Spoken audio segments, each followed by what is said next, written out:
Welcome to the Same Day Podcast, where we discuss driving incremental business growth and other topics related to real estate, property management, and entrepreneurship. Now, to the show at hand. Hi there, Yoni Schmidt here, hosting today's episode of the Same Day Podcast, where I connect with top business and real estate leaders. Past guests include Lindsay Davis, the CEO of Spartan Invest, Ben Nemechek of blankethomes.com, and Noah Bleicher of Capital Homes. Today's episode is brought to you by Keyrenter Property Management. At Keyrenter Property Management, we are a full-service property management company helping our clients buy, renovate, and operate real estate assets. We help our clients build wealth by removing the headache of real estate ownership. That is why no matter what rental you have, we have the management solutions that you need. Go to KeyrenterPMC.com or email us at info@KeyrenterPMC.com for more details. Today, I'm excited to welcome Monica Gilroy for the second time, who is a nationally recognized real estate attorney and managing partner of the Gilroy Firm based in Atlanta. With a legal career spanning over 3 decades, she is a subject matter expert in property management, law, fair housing, and real estate litigation. Monica serves as general outside counsel for all NARPM national members and also for the Atlanta chapter, of course, and is a highly sought after speaker, educator, and advisor to property managers nationwide. She is also the winner of the National Volunteer of the Year by NARPM National, which is very exciting and just happened. And her passion lies in empowering professionals to navigate complex legal issues with clarity, integrity, and confidence. Monica, thank you for being here for the second time. Thank you. I'm so glad to be back. Thanks for that nice introduction. Yeah, let's dive right in about today's topic, which is lead-based paint, a hot topic in our industry. Can you briefly remind our listeners, why is lead-based paint compliance such a hot button issue in real estate today? Yeah, and you'd never think, you don't wake up as a small child being like, oh, I'm going to become a lead-based paint expert for the property management world. But yeah, it's just, to me, it's the biggest problem currently facing our industry. I think it's even bigger than fraud. I really think it's a really big problem because we have just, leaders who have made some very bad decisions without a lot of due process and information to it. We all know that lead-based paint is going to come into play with any property that is 77, 78 or beyond, right? The big problem came just back a couple of years ago when we had a series of very specific protections that were articulated by the EPA in the federal regulations that talked about that as property managers, we didn't have to worry about, 2 main issues. One, we didn't need to have our own certification as a remediator, lead-based paint remediator or renovator, as long as we were using a company that was, which is really what almost everybody that are my clients in the industry has told me that they've done. There's a few that, did go get certified, but they're still not really doing any of the work themselves. They're not scraping the windows and stuff like that. Mm-hmm. And then secondarily, we had this protection that said that so long as we as property managers had hired a certified lead-based remediation firm to do the repair, painting, or remediation, and if that firm screwed up, the only person on the hook would be that firm that did the work. So what happened a couple of years ago is both of these protections went away. They were just removed, such that one, the state of the current law is that we have to, as property managers, hold a certification, even though we're not doing the work ourselves, just the organizing of it, the calling people, the paying the bills, that's all been considered part of doing the work. And then secondarily, we're on the hook as well if the company who we hired, even though certified, messes up. So we have huge exposure where we didn't have any before. And that's why I think it's just a big deal, such a big deal. And the EPA has been extremely active in this area. I have numerous clients across the country facing EPA audits, and they're costly, they're expensive, they're stressful, they go on for a long time, and they're not letting up, which is really the part that concerns me the most. Mm-hmm. Yeah. And does this extend also to, other brokers and the landlords themselves, right? Yeah, or is it just, property managers? Yes, that's a really good point that, within these EPA laws, right, there's this body of law that talks about realtors, right? What realtors, brokers have to do. And then we have subsections with property managers. And then, yes, we have owners as well. So even if we are dealing, let's say our management style is where the owner is the landlord, for example, and we're just being treated as just the third party manager, the owners are subject to this as well. There's not the kind of carve outs we see in other areas of the law. And again, it's just a moneymaker, unfortunately, for the EPA because of the type of fines that they levy, the type of sanctions that come down.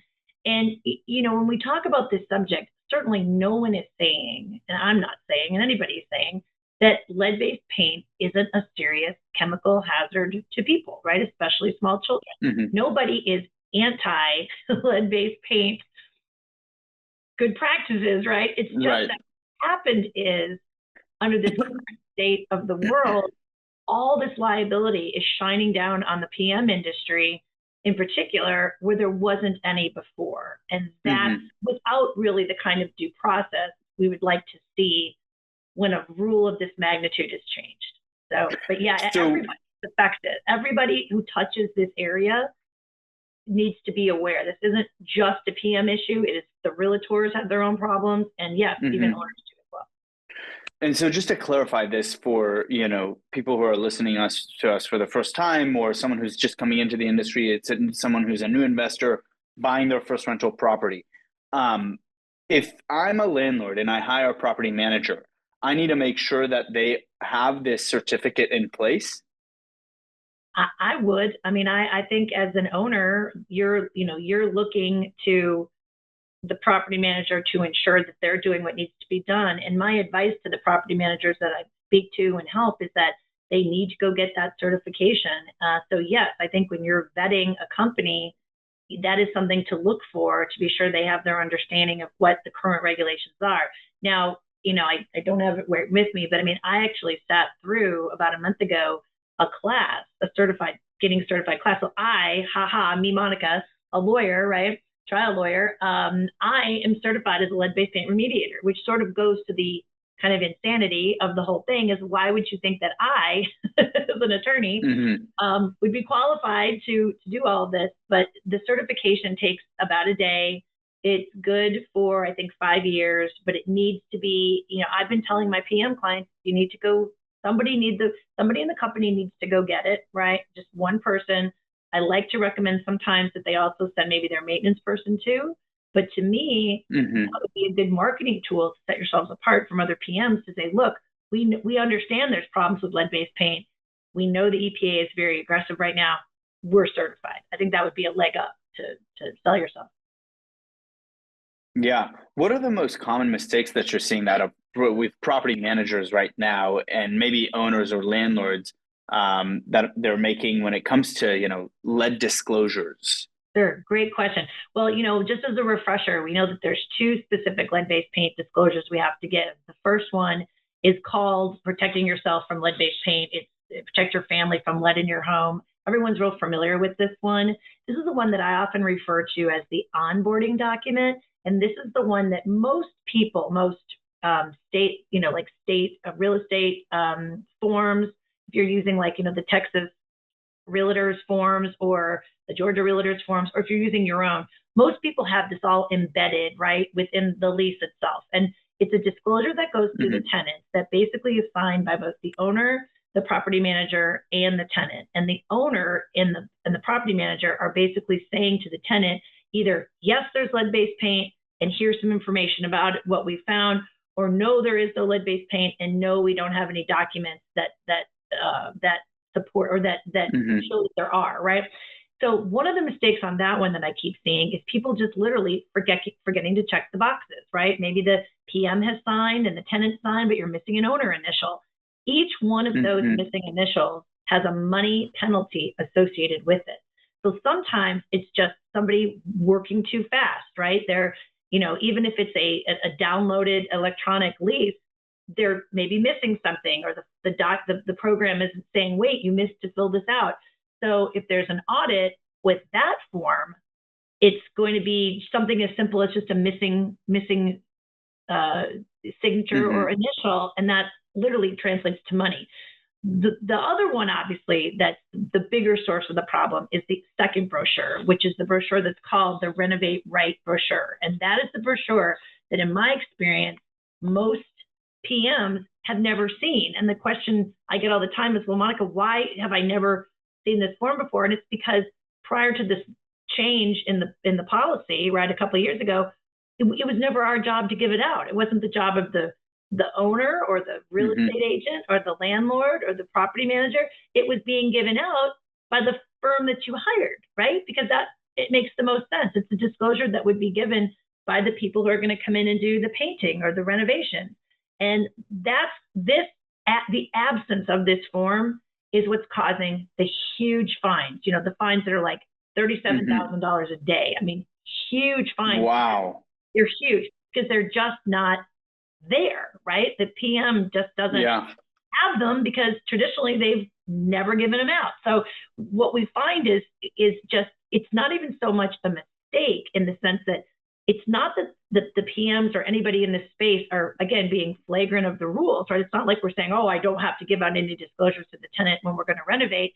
It's that it hasn't been the job of the realtor, the PM, the owner. It just hasn't been their job because they're relying on remediators who give it out. And so, that's the brochure. Sorry, that's the brochure with the blue cover that it basically says protect your. Yeah, I'll hold it up, but it's not that this is a podcast, so it doesn't help. But it says Renovate Right. Yeah, it's got a little kid on the front of it. But that's the one.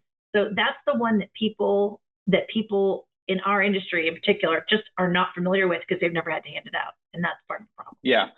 So to recap, it's basically just initials or checking the right boxes and also providing the information that needs to be accompanied with the disclosure itself. Now, you mentioned something. Does the owner of the property, when I'm signing a lease as the property manager, does the owner of the property also have to sign the lead-based paint disclosure? They do, but what I say to most of my PM clients is if your model is that you as the PM are doing everything and speak for the owner, then you're going to have the authority under your property management agreement to initial for the owner as well. But it's still incumbent upon you as the PM just to be sure, like if you're dealing with a 1950s house in Boston, right, and that's what you're renting, you need to know, is there any lead-based paint, right? And so because even if you are signing for the owner, you need to know this because that's the whole point of that brochure. Because the whole point of these laws is to provide the tenants choice, right? It lets the tenants decide, hey, do I want to move into this 1950s, Boston house or house in St. Petersburg, Florida with my 2-year-old child, right? Do I want to do that, when we're not sure if there's lead-based paint or not? Or, do I want to remain in the house if a renovation's being done that's disturbing more than 6 square feet of potential paint or wall when I have my 2-year-old child in the house? So it's all about providing that choice. But the property managers are still they're like the threshold. They're like the gatekeepers. And that's why EPA comes down so hard on our industry, is because they see us as the gatekeepers, right? They're not necessarily forgiving the owners and stuff like that, but they really view us even more so than the remediators as the people in the know. And that's why it's just been such an aggressive attack on our industry. Yeah. There's a lot of confusion around renovation, repairs, and painting rules, right? Can we unpack that a little bit? Can you help us demystify how these rules apply? What kind of work triggers these mandatory lead-safe practices? And what we as property owners and property managers should be on the lookout for? Yeah, absolutely. So, if we kind of talk about what's not covered, right? So things that do not matter, like if something is from post or pre-78, if it's a loft, an efficiency, a studio apartment, something with 0 bedrooms, right? These rules don't apply. It also doesn't apply, of course, to short-term rentals, right? Anything that's 100 days or less, right? It doesn't matter even if it's a 1920s bungalow, right? But it also obviously doesn't apply if you've gone and gotten your home certified as lead-free by a certified lead inspector. And that is something that has become, in my opinion, a bit of a trend, which is a positive trend, where PMs are insisting to their owners, look, I'm not going to even manage for you unless you go get this house tested. And if the house tests and it's clean, that paperwork just follows the property for the rest of the property's life, which is fantastic, right? The other thing that when we think of, so that's sort of what isn't covered from that perspective. But what is going to get out of jail free card. Yeah, basically. It really is. And for some of my PM clients are just being like, look, if you don't want to use me, if you don't want to pay this money to do it, I'm going to charge you to do it. And if you don't like that, then don't hire me. So it's kind of an interesting position. But what we need to remember, you're right, with the RRPs is that what's covered under the law is any repair or maintenance activity that disturbs 6 square feet or more of paint or of a room inside. So, 6 square feet, I'm not a math person, but it's been shown to me it's really smaller than you would think. But if you're disturbing more 6 square feet or more of paint on the inside, or if you're disturbing 20 square feet or more on the outside, right? So I get the question a lot, well, gosh, I've got to repaint this 1942 home. Okay, you have to give the RRP disclosure because you're obviously disturbing more than 20 square feet on the whole exterior of the house, right?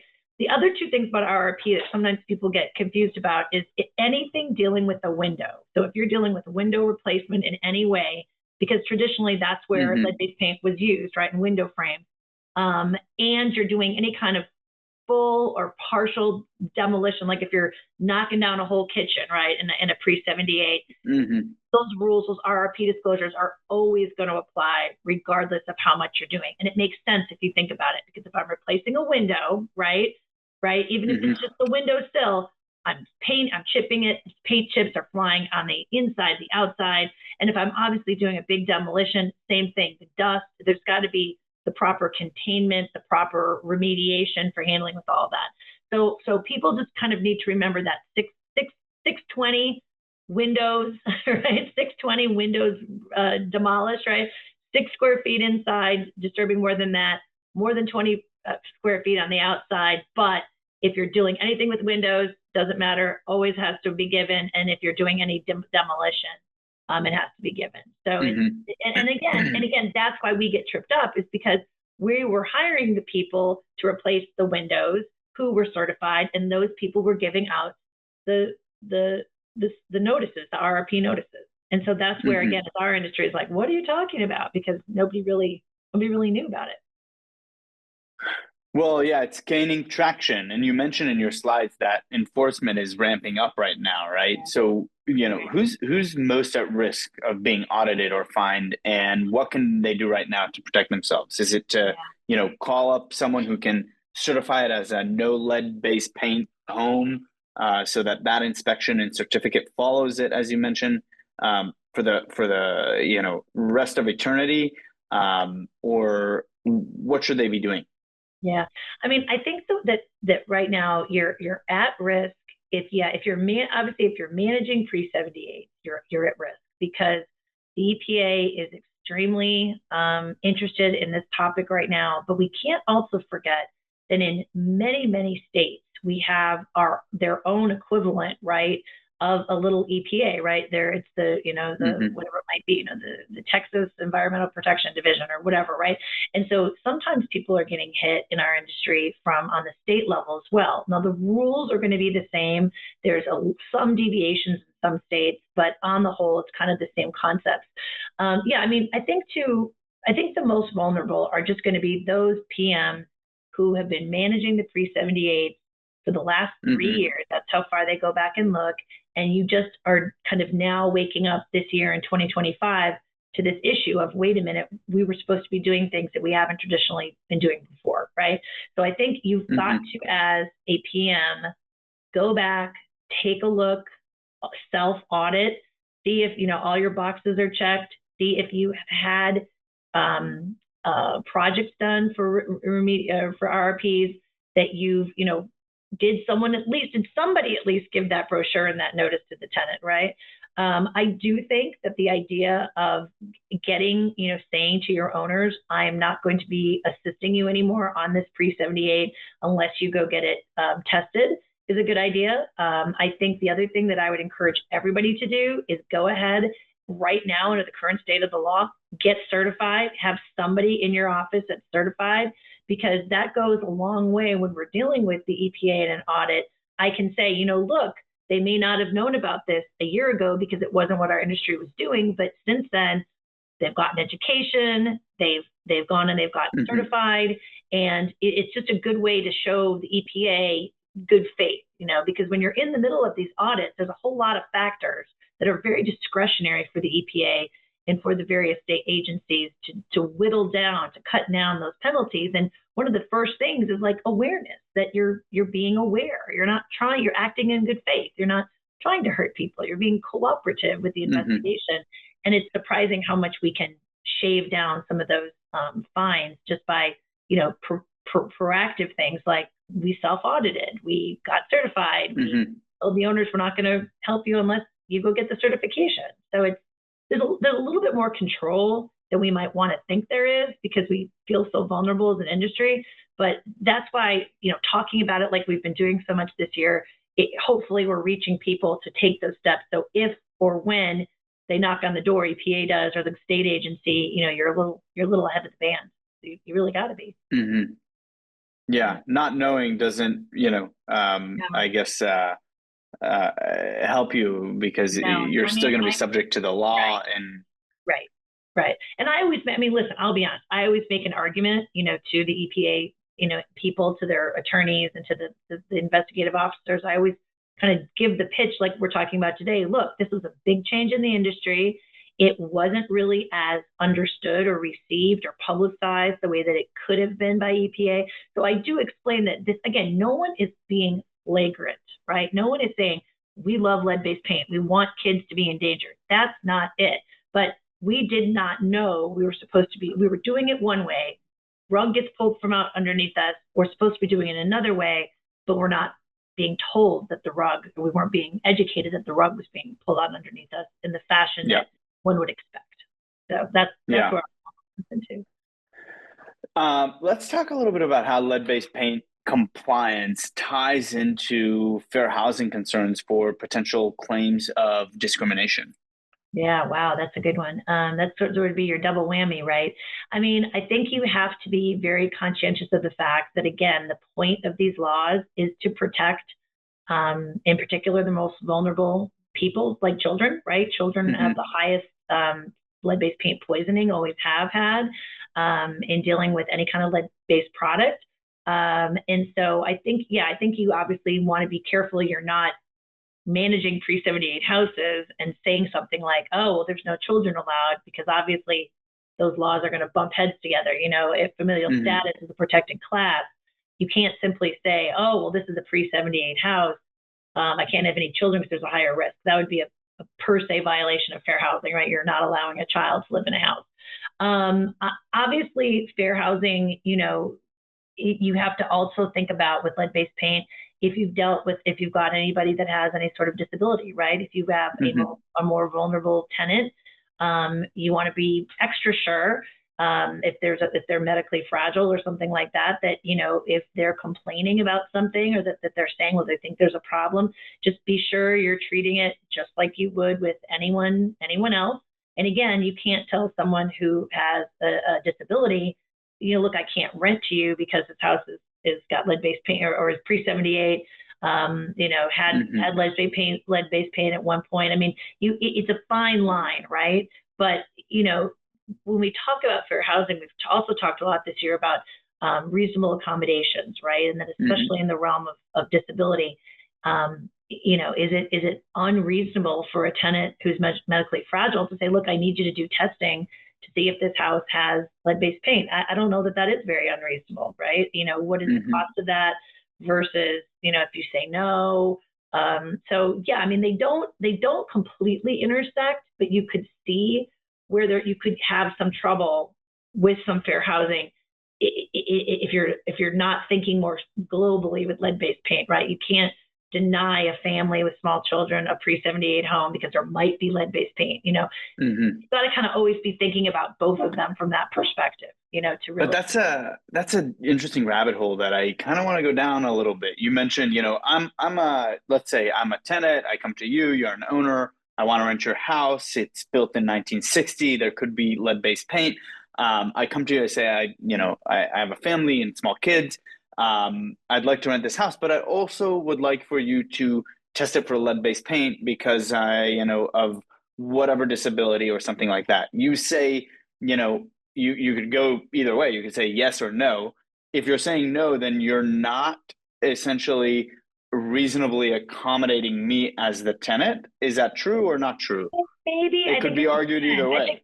I think it would go either way, right? I mean, I think the thing that would get you into the most trouble would be, again, familial status, right? Where if you said, this is a 1960s house, I can't have children because there could be lead-based paint. That's just flat out a violation of familial status, right? I think if someone came though as a tenant and said, look, we'd really like to rent this house, but we need you to do something ahead of time, I think that's really up to you, right? I don't know that it would be, I think I could argue it either way, but I think I could argue it more successfully that, look, we don't have to have our houses tested for anything, right? To accommodate someone potentially with a disability, right? If they're coming to us and it's their choice on whether or not they're going to rent this house or not, they really can't necessarily demand that we test for mold or other allergens or things like that. Now, I think it depends. Each situation will be a little different, but I think, when you think about what is a reasonable accommodation, reasonable is the key word, right? How much money is this going to take? How much time is this going to take? Is it going to alter the way that the property is actually used, right? That's where we have to think about what's reasonable, what's not. I could certainly advise either way. This family wants to come rent the house, but they have a child that's got a medical problem. They're asking for you to go get it tested. The test is going to cost $1,200, but yet I could defend that too. And I could say, well, that we don't do that. That's not something we do. We can disclose. Our job under lead-based paint laws is to disclose that there could be the presence of lead-based paint. We don't know of any. It's then the client's or the tenant's choice, right? Because that's the whole kicker of these lead-based paint laws. Is the tenant needs to choose whether they want to move forward or not. So it's a good question, though. I mean, I think it's one that makes you think because I think you could argue it either way. You really could. Yeah. Good question. That's something that I guess, could get some people in some hot water. Yeah. Some owners may assume that using a third-party contractor, shields them from the liability. And you alluded to this earlier and you talked about this a little earlier. Two questions. Is that true? Or does the legal responsibility still fall on the property owner or manager? Yeah. No, it's not, because of the way that they were a series of frequently asked questions, FAQs, and there were two that were removed they were effective as of March of 22. So it's been a little over 3 years now. But the removal of those FAQs have placed equal liability onto PMs and owners, right?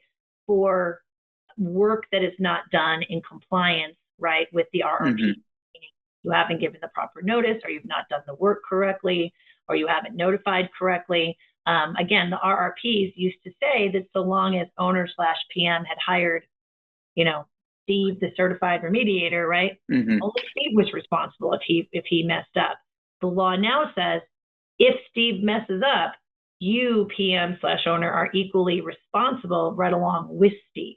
And the problem with that, as we all can know, is that maybe Steve, although a really good guy, right, maybe he's just a little, a remediator. Maybe he's only a little LLC, just a few people. And so if you get stuck with some big fine, you're not going to be able to go back against this guy, this Steve, the remediator, because he may not have anything, right? You're the big landowner with a piece of property, right? Or you're the PM with a presence where you manage these things. So, that's the problem, is that the liability, we were shielded from liability. We didn't have to be certified, number one, just so long as we used a certified company. And number two, we were not independently liable. Only the remediator was if the remediator didn't do something correctly. So those two protections were very bright lines, very clear, right? And they've been taken away. And that's the problem, is that we have so much confusion, in my opinion, around what does this really mean? Who should be doing what happens, and what it's led to, again, are just all of these audits that have just, imposed hundreds of thousands of dollars of fines collectively across the industry. And it's, people get very scared when they get those audit notices. They immediately go to, I'm going to be bankrupt. They don't know, because they see these numbers that are astronomical, and they don't know. it's really scary. That's why they should be calling you right away when they get this notice that they're being audited. Yes, I've had great, let me tell you something, I've learned a lot over the last year and a half, a lot about dealing with the different EPAs or state departments. I've learned a lot about negotiating these things down. I've been very fortunate to be in some conversations with the EPA itself. I've learned a lot. So I'm always happy to share what I've learned. And, and on the whole, we negotiate these things down to some levels that are just, I had one the other day that came in at over $200,000 a fine. We negotiated to $1,500, right? Wow. But still, you got to pay for a lawyer or have some help potentially. You have to, spend time, spend stress. And so that's why, again, like preventatively, if we're self-auditing, if we're getting our certifications, if we're being sure we're using only certified companies, which many people tell me are very hard to find. And my advice for that is then you pay to send your favorite, remediation guy, send them to the remediation class, right? It's worth it to have the people you're working with from a third party perspective, doing what needs, doing what's right. So. Yeah. Well, my next question was going to be if you could share a horror story, right, of an event or I guess like a audit that came out unfavorable, and you mentioned negotiating down $200,000 to $1,500, which $200,000 is what could make or break a property management company or a landlord, and it could leave some companies bankrupt and some people bankrupt. Yeah, I mean, I've seen them all over the gap, right? I had one, the really big one that I talked about publicly a few years ago was a very large company where there were multiple states, and when it came in, it was well over $1 million. It was almost $2.1 million, and wow, that was really bad because we had no answers for why are there, because in that one, right, in that context, we had a list of probably 15 properties where there was absolutely no brochure given at all for renovation repairs. I mean, zero. So every time that's absent, right, it's that $30-something thousand. The reason why we always, when we teach on this and speak on this, every day the amount of the fines ticks. And that's another little thing we didn't know about until we got really deep dove into this a little bit. But the fines every day are always changing and increasing because it's all based on almost like a interest schedule, right? But anyway, in that one, right, in the really big one, multiple properties, repairs being done, zero brochure. So that's a per day fine of when you're supposed to have given it to the time of the repairs of $37,000. So I mean, it's terrifying. That one was negotiated down to $18,400, right? Which although $18,000 is a lot of money, it's not when you compare it to that. I had another one just probably about maybe I would say that was a few months ago, where that person on the West Coast was dealing with the state, one of the state agencies, and that state agency was really focused on those onboarding ones, where they were saying, I can't, these aren't checked off. The tenant has an initial. Well, come to find out, the way they had been scanned, they had bought these doors, right? It was an acquisition. The way that the paperwork had been scanned in, it didn't show that it had actually been checked off. So if they had just gone to the actual paperwork, they would have seen, right, that, oh my goodness, look, there is the initial. It just was sort of faint because of the way that this was before they were using electronic, leasing, lease forms. So that one was terrifying because they were facing, again, hundreds of thousands of dollars because when they bought those doors, when they bought those accounts, this wasn't in their mind. They weren't thinking, ooh, I should do a quick little spot audit to be sure that all those lead-based paint forms are filled out. And that led then to a big discussion, really almost a fight with who they had purchased from. Like, wait a minute, you sold me a bill of goods, why weren't these signed off? And the response back to my client was, well, how come you didn't do any due diligence? How come you didn't investigate this when you were purchasing? Both equally good arguments leading to this kind of collective sigh of relief when we actually got our hands on the originals. They were actually there. But I mean, it's stuff that it makes my owners lose sleep. My PM owners so tense. It's very scary. There's, and again, sometimes it's just the finger pointing. You have to be prepared for these audits, just like you do if you're having a real estate commission audit, like if you're having an audit on your books or something. And it's just, again, it's just very foreign territory. And to me, it can turn on a dime, with that. There we were thinking we are so dead because here's a handful of these leases that we bought that seemingly had nothing, which by law are going to be, right there, $400,000, and only to have gone back later and found that no, we had it. So that's why, when people are listening to this or when they hear me talk about this, and I say, just please look at your files. You could have a lease right now that just is missing one initial with the tenant still in there.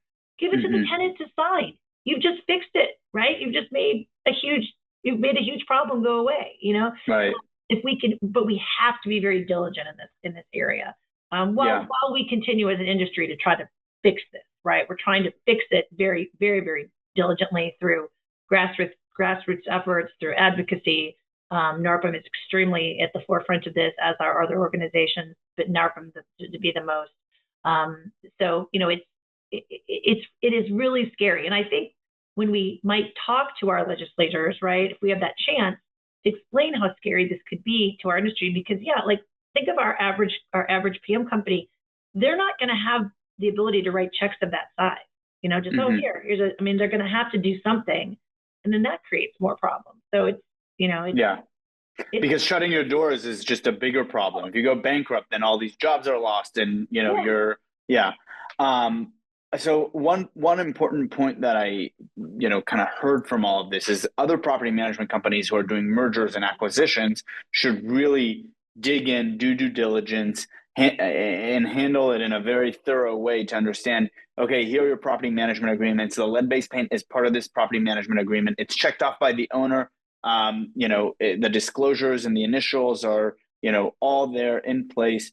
And then, of course, the tenants also have to sign that. And then the second thing that I was going to ask was, from all of this, why now? Why is this all happening right now? I don't know that you can answer. I mean, is the EPA being defunded? Were they anticipating being defunded or losing some funding? And so now they're looking for ways to, I guess fatten the revenue, or is that even, am I completely off track? No, I'll answer that one first, and then we'll talk about the mergers and acquisitions.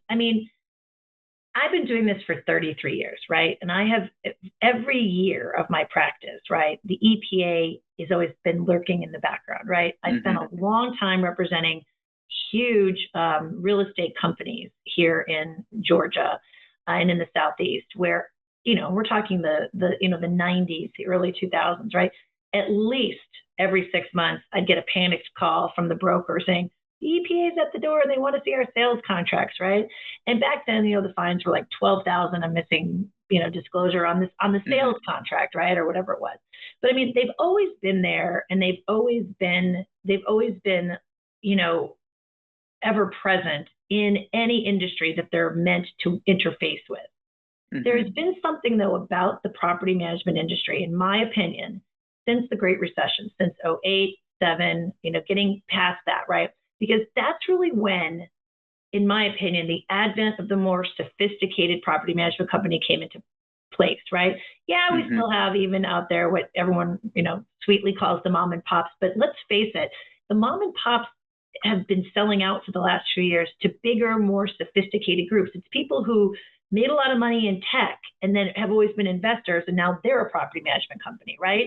Or it's larger companies, or it's people who have really embraced all the technology. And so the industry is much more sophisticated. And I think because the industry is more sophisticated, that equates to, wait, I think they have more money. And so I think the EPA has, just like, let's be honest and let's be fair, just like HUD turned its eye with fair housing over to our property management friends, right?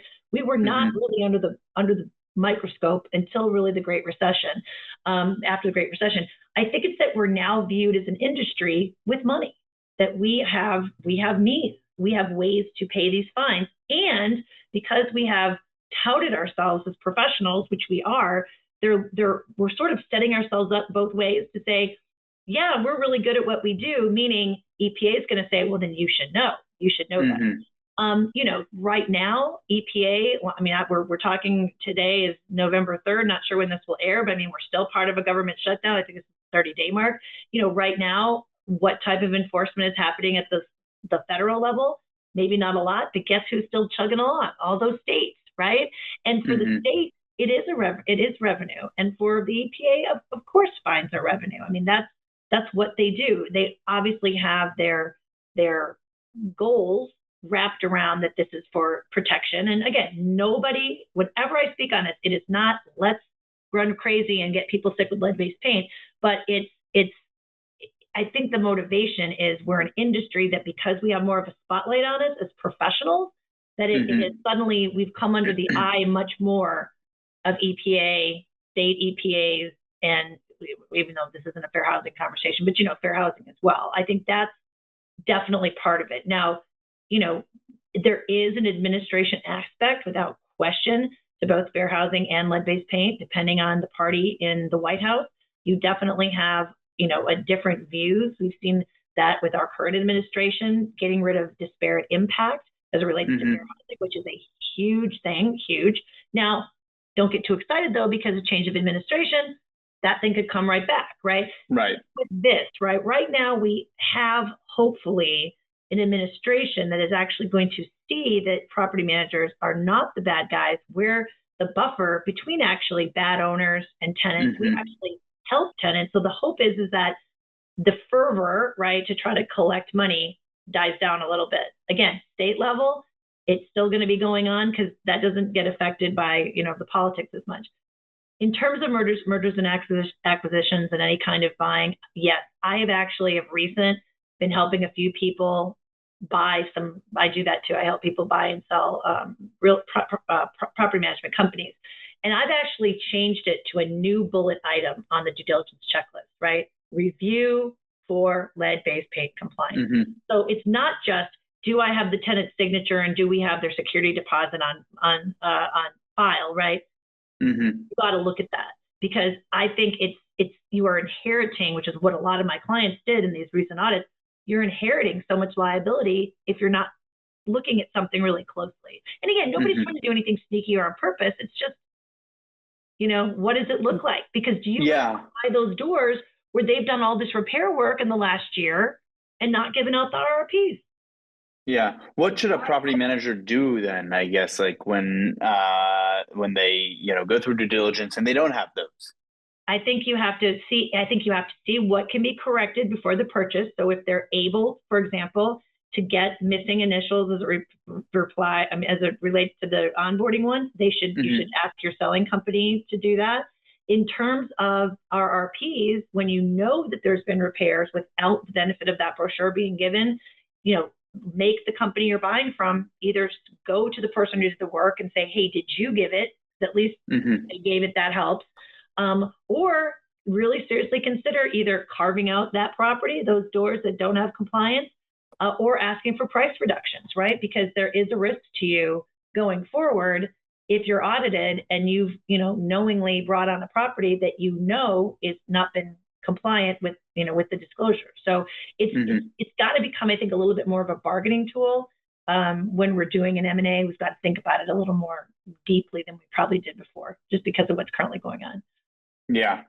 Let's talk about, training. How should real estate teams, whether it's a brokerage, a property management company, train their staff or their agents, on this issue? And is annual training enough?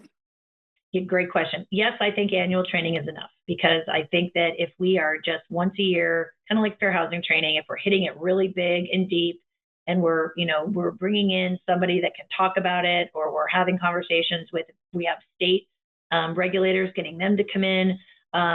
There are webinars, there are classes. The other thing I would suggest is that, there's some amazing lead-based paint certifiers out there.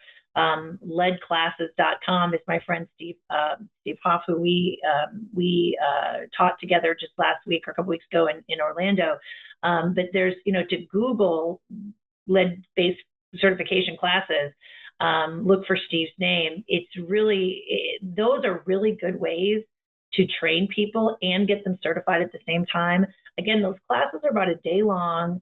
And unfortunately, he can't do them by Zoom. He has to do them in person, but he has educators located across almost the whole 50 states or can accommodate you in many ways. He's got a bunch of looking at his website in Texas. Yeah. He's a real good example of, if you went and got that training from him, right, and something happened, then at least you can say to the EPA or to the state agency, hey, look, we went to somebody who's really highly regarded. Or, if somebody brings in me, like, well, at least she knows what she's talking about, right? Or here's a webinar where somebody did it. Yeah.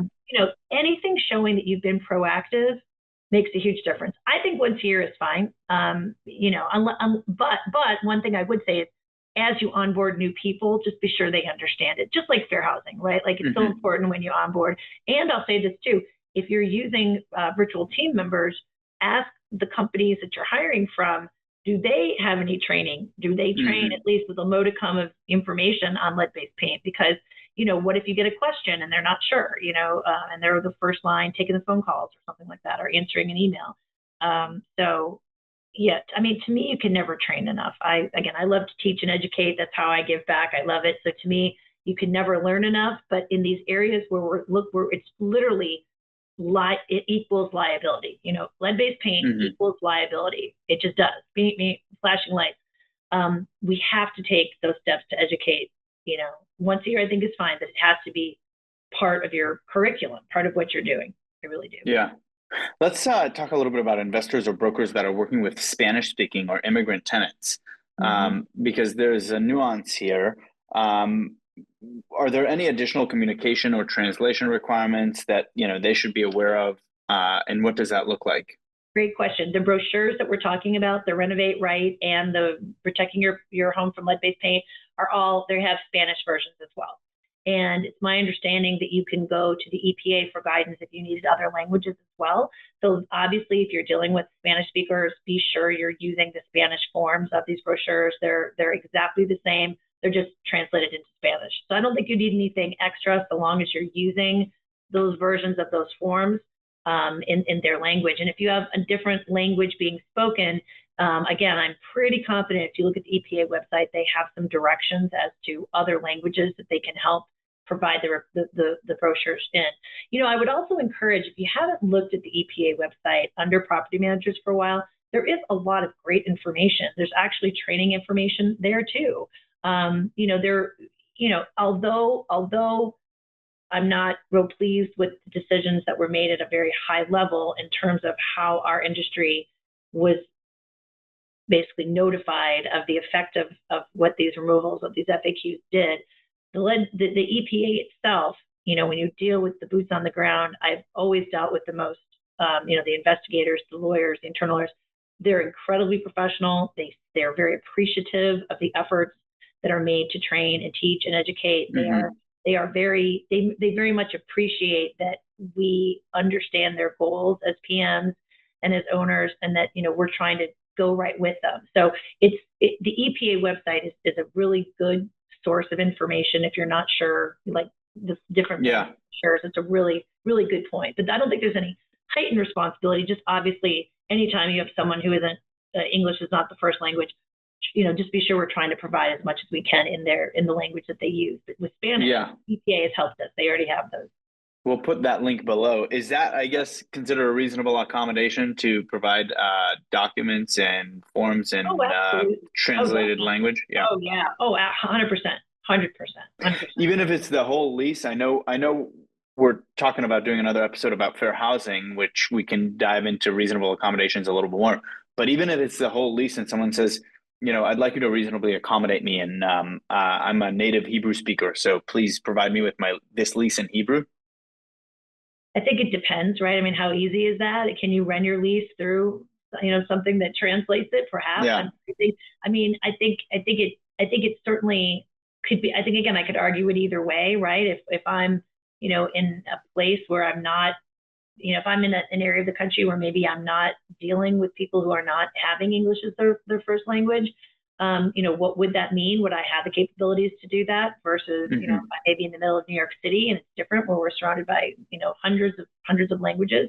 I certainly don't think it's unreasonable given the amount of Spanish speakers to anticipate that, especially if you're in an area of the country managing where you have a Spanish-speaking population. I mean, to me, it would only make sense because you want to be sure everyone is on the same page and being compliant. Yeah. So I don't know that it's that much of a task, right, to have to do it. But I don't know at the same time if it would necessarily be a colorable, discrimination claim for like country of origin, something like that. I mean, it's a fine line. It's a fine line. Again, that's the problem with some of these fair housing ones. To me, like if someone called and said, should I do that? I would say, well, what would it entail? And if they said, I just have to run it through some system, I'd say run it through some system, but attach behind it the English version as well, right? So run it through in the translated form, but go behind it with the actual English speaking lease. So if there was ever a debate, right, you're in front of a judge who most likely isn't speaking the other language, right? They at least can see, look, the intent was to try to take this English document and translate it into this other language. That would be probably my advice on that. Nice. Okay. That's a nice CYA and just a little bit of a tangent.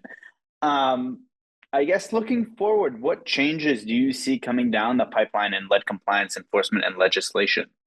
Well, I mean, the big goal right now is what can we do as an industry? Again, like I said, NARPM is taking the lead with this, has retained a lobbyist to deal with this issue, a professional lobbyist to deal with this issue. Meetings will be had with the EPA themselves. Meetings have been had. They're going higher, deeper. I actually have a call this week or next week. I think one of these weeks with some legislators in DC to talk about things that can be done. So I think this will still, if we are not able to get the movement we want to try to see these FAQs brought back, which I think is all that we need. I've been asked a lot, Monica, what are we asking for? What is the ask on the Hill? And I think, in the White House, the Capitol, I think it is just as simple as put those FAQs back, right? Because those FAQs said, no, you don't have to be certified so long as you use a certified person. And no, you're not liable so long as you use a certified person. Our liability that I'm seeing are coming from those two areas, right? So I think we're going to see this being a hot button front issue for property managers. I've spoken to realtors this year who may not have a full PM practice. They need to all be aware of it. It's just caught a lot of action, right? It's just there's something about this it's caught a lot of. Trying to think of a better word than action, but it's become a big issue. And it's not just because I think because of how we're talking about it as an industry, I think that there just has been a push within EPA to really spotlight our industry. And again, I've seen this over the years where we were spotlighted with fair housing, where the eyes were turned there. So it's just something about our industry where, I think this is going to remain, at least in my opinion, the biggest issue we have both on the state level and federal level, but especially on our federal level, to see what we can get done. To me, it is just such a risk for those in this industry because probably everybody that will listen to this has got at least one pre-78 house in their inventory, and some people, depending where they're listening from, like my friends in St. Petersburg, my friends in Boston, my friends in Philly. I mean, these are probably all pre-78. So, you sort of have to just realize it's ever present. And so being sure we understand it is the best we can do and advocating for us as an industry that, look, we're trying to do right, but we need some help with putting the playing field back to the way that it was.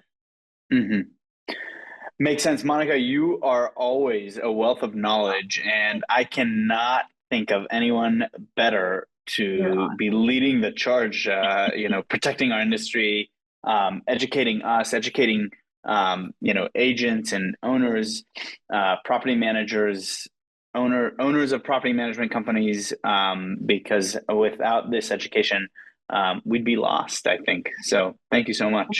My pleasure. I love coming and talking with you, and I will come anytime and talk about anything. I love that. Thank you so much, Monica. You're welcome. Have a wonderful day. Thank you. You too. Thanks for listening to the Same Day Podcast. Tune in to a new show each week and be sure to subscribe to get future episodes.